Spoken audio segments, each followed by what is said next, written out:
Pada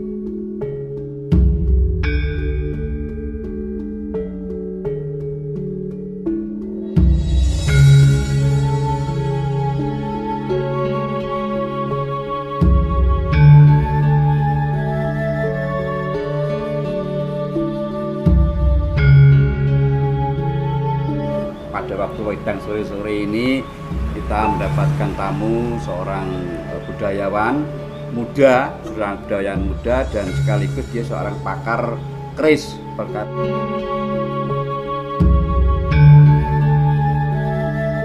Akhirnya kita punya inisiatif kuat untuk memperhatikan dan mempertahankan keris yang memang sudah diakui UNESCO sebagai warisan dunia.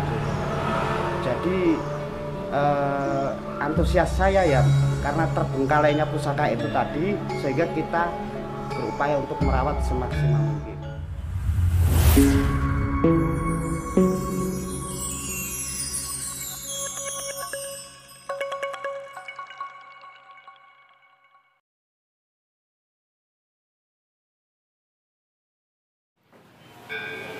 Assalamualaikum warahmatullahi wabarakatuh. Waalaikumsalam warahmatullahi wabarakatuh. Dulur, kita jumpa lagi pada channel YouTube Humas Trate Plat S Cabang Bojonegoro. SH Trate Jaya. Untuk kesempatan kali ini kita akan membahas sesuatu yang lebih berbeda, akan tapi tetap dalam konteks budaya, karena SH Trate adalah salah satu lembaga yang konsisten dalam hal pelestarian budaya. Nah, akan tapi saat ini bukan hanya budaya pencaksilat saja yang akan kita bahas, akan tetapi budaya benda, yaitu keris. Nah, keris dalam istilahnya kita sebut sebagai gaman. Gaman itu bisa diartikan sebagai ageman. Ageman itu kalau kita implementasikan lebih dalam lagi menjadi agomo. Nah, untuk itu kita akan berbincang dengan saudara-saudara semua. Di sini kebetulan ada Mas Wahyu selaku ketua cabang. Beliau selain ketua cabang SH Trate juga ketua kelompok kerja kebudayaan Bojonegoro. Ada juga Mas Warsiman, Mas Yayan. Mas Yayan ini salah satu kolektor gitu, Pemerhati atau pemerhati keris. Nah, nanti akan ada narasumber yang cukup kompeten di bidangnya. Ada Mas Anto dan Mas Samian, ya sampai lupa saya pada cepat asik. Mungkin sulit jauh Mas Wahyu, mungkin bisa diceritakan tentang apa maksudnya atau apa yang ingin pesan apa yang ingin disampaikan oleh Mas Wahyu dalam ini sebagai ketua cabang SH Trate dengan mengkoleksi atau melestarikan benda budaya berupa keris. Assalamualaikum warahmatullahi wabarakatuh. Waalaikumsalam. Saudara sekalian, kebetulan saya mendapatkan tamu pada waktu wedang sore-sore ini. Kita mendapatkan tamu seorang budayawan muda, dan sekaligus dia seorang pakar keris, pakar pusaka, benda pusaka. Tentunya ini juga sesuatu yang perlu diketahui bersama bahwa keris merupakan pusaka Jawa, pusaka yang banyak dipakai oleh orang-orang leluhur dulu di zaman dulu. Tentunya juga merupakan apa yang sampaikan tadi betul, bahwa keris merupakan ageman ataupun pusaka yang dipakai untuk sesuatu hal yang bisa dimanfaatkan untuk hal-hal secara kasat mata maupun yang tidak kasat mata, dipakai untuk hal-hal yang sifatnya spiritual. Untuk itu Mas Yayan ini merupakan salah satu pakar pusaka, dalam hal ini keris, untuk itu bisa menjelaskan terkait dengan pusaka itu sendiri. Dan nun sewu, kebetulan Esiaterate pun berasal dari Jawa. Tentunya juga banyak hal-hal yang perlu kita ketahui, kita manfaatkan terkait dengan pusaka yang dipakai sebagai ageman orang-orang Jawa. Iya, matur nuwun, Mas. Mas Yayan, mungkin bisa diceritakan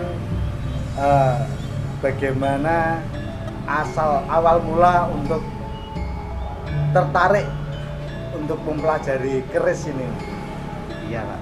Assalamualaikum warahmatullahi wabarakatuh. Waalaikumsalam warahmatullahi wabarakatuh. Sebelumnya perkenalkan dulu, saya Mas Yayan, asal dari Desa Sidok Bandung, RT 30 RW 2 Kecamatan Balen, Bojonegoro.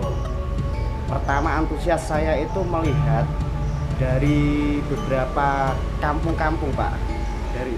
Pertama kan kita sebelum menjadi pemerhati Tosan Aji itu kan melihat di kampung-kampung itu banyak pusaka yang terbengkalai, tidak terawat dan lain sebagainya, bahkan tidak pernah dicuci sampai 30 tahun, 40 tahun. Akhirnya kita punya inisiatif kuat untuk memperhatikan dan mempertahankan keris yang memang sudah diakui UNESCO sebagai warisan dunia.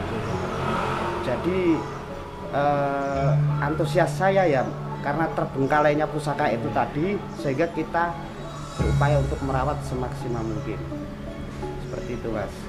Jadi dasarnya memang dari rasa cinta, Dari terhadap rasa cinta budaya atau peninggalan dari leluhur. Iya. Nah, Nun Sewu, di sini ada keris, mungkin bisa dibuka ini semacam keris apa, Mas? Dan Iya. kemudian jenisnya apa? untuk kita bahas yang perabotnya dulu. Oke. Gaya seperti ini adalah gaya perabot warangka Gayaman Surakarta atau Gayaman Solo. Ini dari kayu gaharu ini. Serat-seratnya dari kayu Gaharu ya? Ya, gaharu. Gaharu. Nah, ini kan serat-serat kayu gaharu. Terus yang atas ini dedirnya ini masuk kayu timoho. Oh, timur. Jadi dari perabot ini kita bisa lihat yang mungkin orang dulu yang menyandangi atau ngasih baju ini bagian dari orang Surakarta, diestimasikan seperti itu. Baik, kita lihat bilahnya ya. Kalau adat orang Surakarta atau orang Solo itu menghunus keris seperti ini. Jadi ini ditekan, nah, yang ditarik warangkanya. Jadi bukan kerisnya ditarik ke bawah enggak, tapi ya betul, warnanya ke atas. warangkanya ke atas. Nah, ini jenis dapur tilam upe. Jadi tilam upe itu diartikan tikar. Ibarat orang itu tikar biar betah di rumah, betah di toko, betah di perusahaan dan lain sebagainya. Itu ketika orang dalam bidang pekerjaan, dia hanya pekerjaan menetap, tidak keliling. Seperti salesman itu kan keliling. Tapi kalau orang yang tunggu toko dan sebagainya atau tunggu perusahaan itu diharapkan dia bisa betah nungguin di perusahaan. Makanya diharapkan dibuatlah untuk dapur namanya tilam upe. Terus ini ada menarik ini, ada ciri khas empu di sini. Identitas. Nah, identitas empu. Jadi ini namanya kalau di Tosan Aji terkenal dengan peksi gapit. Peksi gapit. Oke. Terkenal dengan peksi gapit, yang mana peksi ini adalah ciri khas dari empu Jogja atau empu yang hidup di zaman Mojopahit. Jadi bisa diestimasikan keris ini dibentuk untuk atas pemesan yang bekerja di rumah atau di toko atau di perusahaan dengan maksud tujuan, ini kan pamornya beras kita, dengan maksud tujuan untuk kerezekian. Seperti itu Mas. Ya. Untuk panjangnya Mas, mungkin Ya, untuk Majapahit itu memang dulu itu mendit besi Pak, atau kekurangan besi, jadi kerisnya agak kecil-kecil, agak ramping-ramping seperti ini. Kalau beda di zaman Sultan Agung sudah gagah-gagah, itu sudah masa kejayaan besi. Jadi di era Majapahit, kalau Singosari lebih gede lagi. Nggak tahu ya, ciri khas zaman ya waktu itu mungkin. Ciri khas zaman, sehingga keris Majapahit itu identik dengan yang ramping-ramping seperti ini.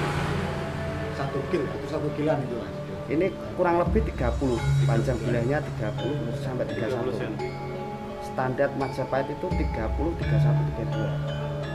Standarnya Majapahit kalau berdasarkan pakem. Ilmu estetikanya seperti itu, Pak. Berarti rata-rata kalau jenis seperti itu nggak ada looknya Mas ya? Ada banyak di keris Majapahit itu banyak yang lurus, banyak yang menggunakan low. Biasanya kalau low seperti ini kalau sirah ceceknya ini agak budel ini mungkin pembuatannya di Tuban, Pak. Ini kan ada ciri khas di sini ini menentukan sirah cecak. Jadi bagian ini sirah cecak kalau budel seperti ini biasanya dibuat di Tuban, walaupun Tuban di era Majapahit.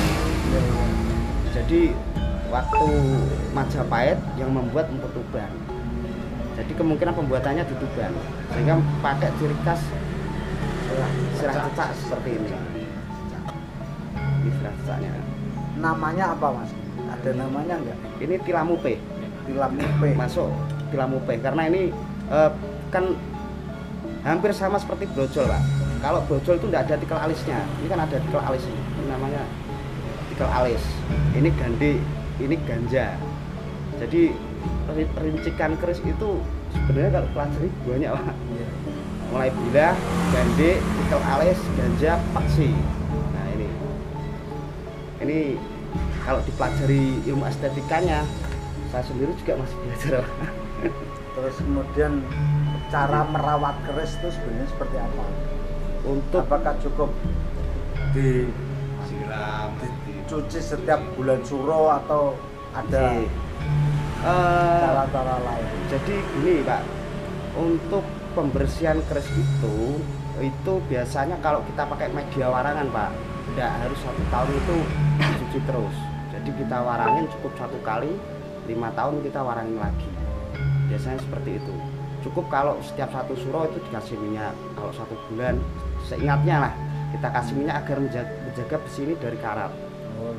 Gitu. Melindungi Kasih dari karat. minyak ngekei mangan kadame. Kita kalau di ilmu keris estetika, Pak, itu tidak ada Ya, ada kadam. seperti itu. Ya, Betul. itu kalau pembelokan sejarah lah. Sebenarnya nggak ada kodam-kodam itu. Justru keris itu diciptakan itu bersih. Empu-empunya pakaiannya bersih, putih-putih, bahkan harus hadas kecil, hadas besar itu kalau mau membuat keris itu. Pembakarannya, terus ritualnya, puasanya itu sampai berapa bulan. Bahkan sampai 1 tahun itu kalau cerita dari Empu Supo yang diasingkan di tanah Madura itu kan sampai 1 tahun belum mendapatkan wangsit untuk pembuatan keris kejayaan di Majapahit itu. Jadi pembuatan keris itu suci, dan kalau ada kodam dan lain sebagainya itu sebenarnya bukan kodam. Jadi tidak jauh dari kodam kalau kita pemahamannya lurus berdasarkan estetika. Cuman kalau isoteri itu ada apa itu makna, harapan, tujuan. Kenapa kok diciptakan keris seperti ini dengan pamor seperti ini? Karena memang itu adalah harapan pemesannya atau tujuan pemesannya seperti ini. Jadi kalau orang sudah belajar ilmu estetika, kemungkinan bisa tahu ini maksud dan tujuannya apa dibuat keris seperti ini. Pembuatan keris itu tentunya yang membuat dulu mesti pakai rialat, pakai tirakat dan sebagainya, bersih, suci dan sebagainya. Artinya pembuatan itu berapa waktunya, atau mungkin bisa 1 bulan, 2 bulan, 1 minggu dan sebagainya. Jadi gini, Mas Fahmi, keris itu kan macam-macam diciptakan, dari mulai rakyat, dari kaum bangsawan, dari kaum senopati, dari kaum raja, bahkan wakil raja dan sebagainya. Itu berbeda-beda. Kalau standarnya rakyat biasanya 3 bulan. Standarnya rakyat. Karena apa? Empu mau buat keris itu kan cari wangsit.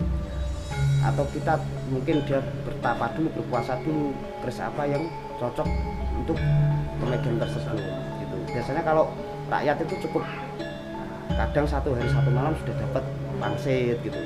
Tapi kalau untuk raja dan sebagainya itu lama, sampai 1 tahun itu cuma mungkin 1 misalnya. berdasarkan lama dan tidaknya itu tergantung pemesannya.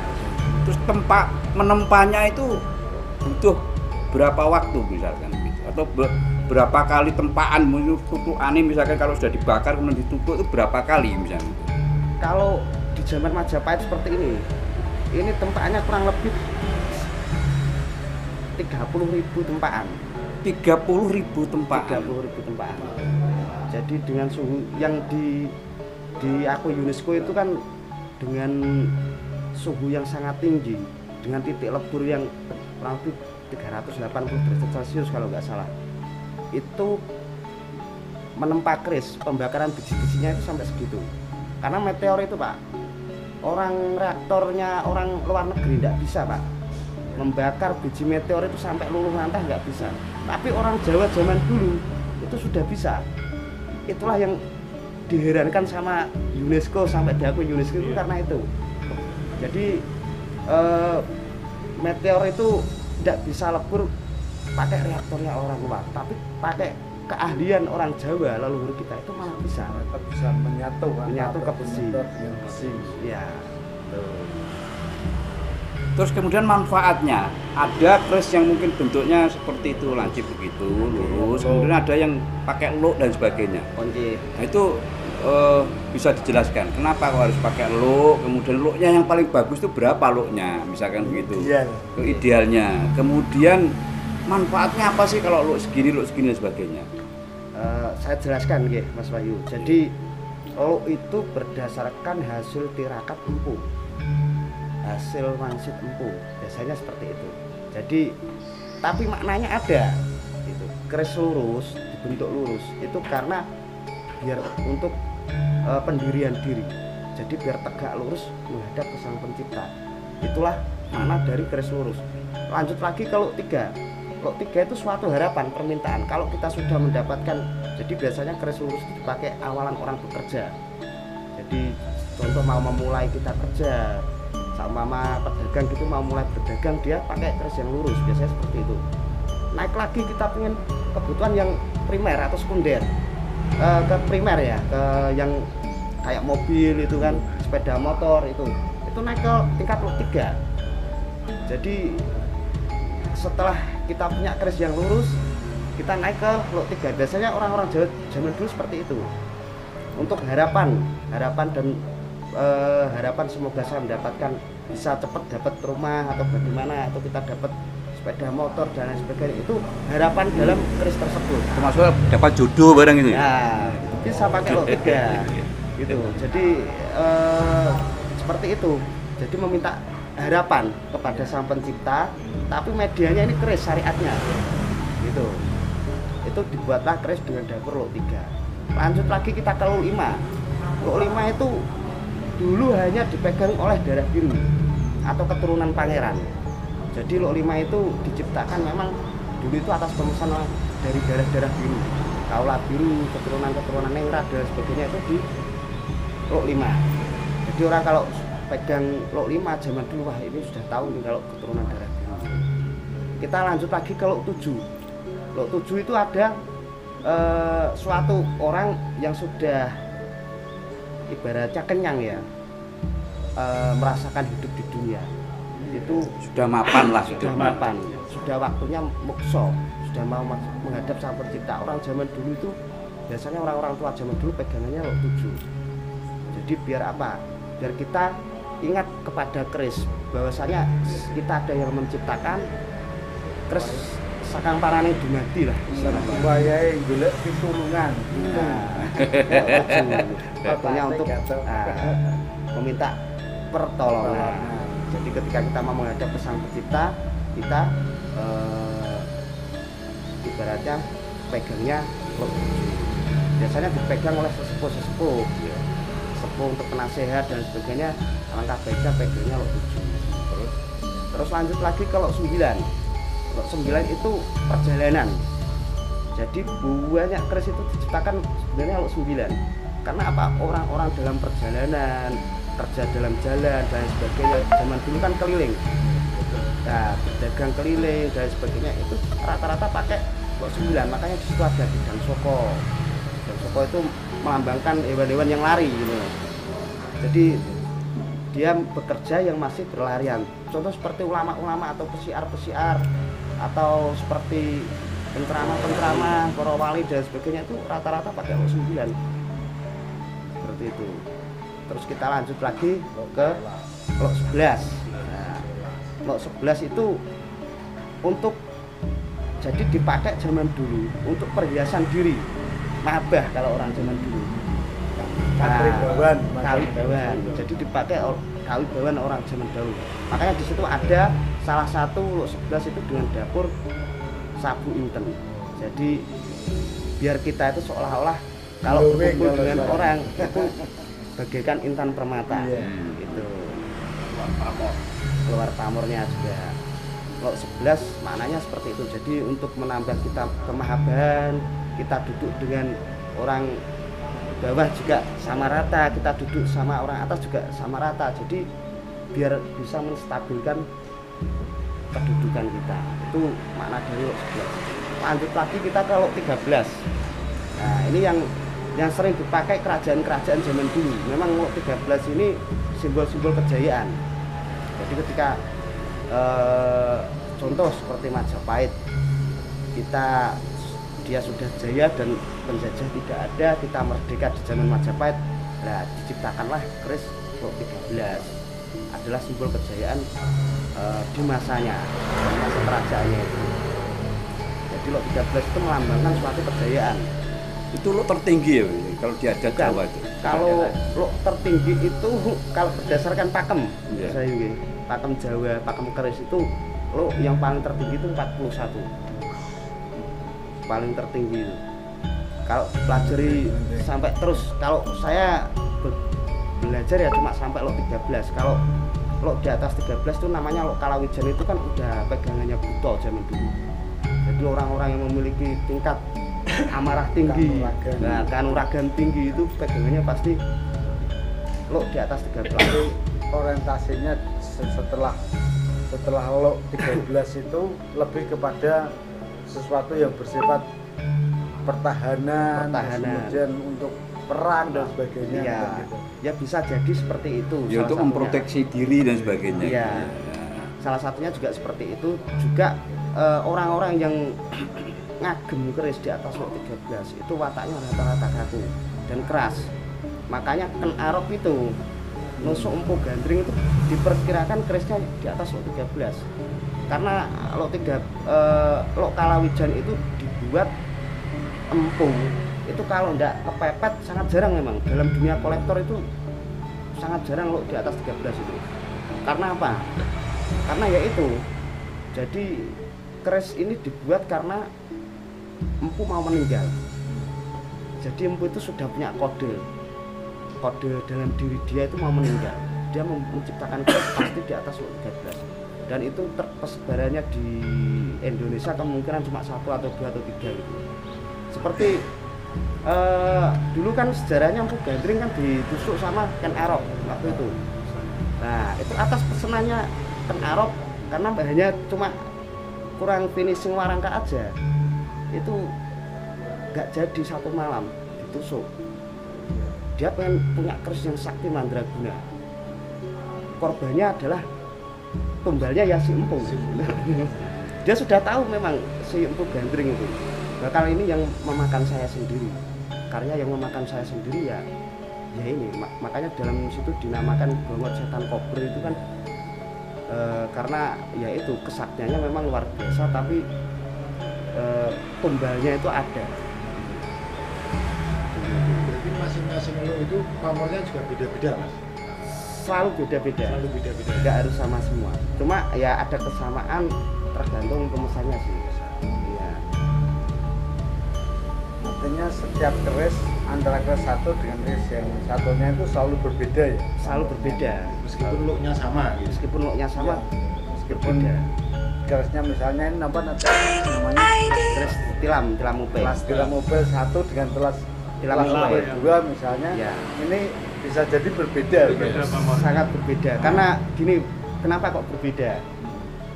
Pulau kalih panjenengan petone mesti beda. Naminipun beda.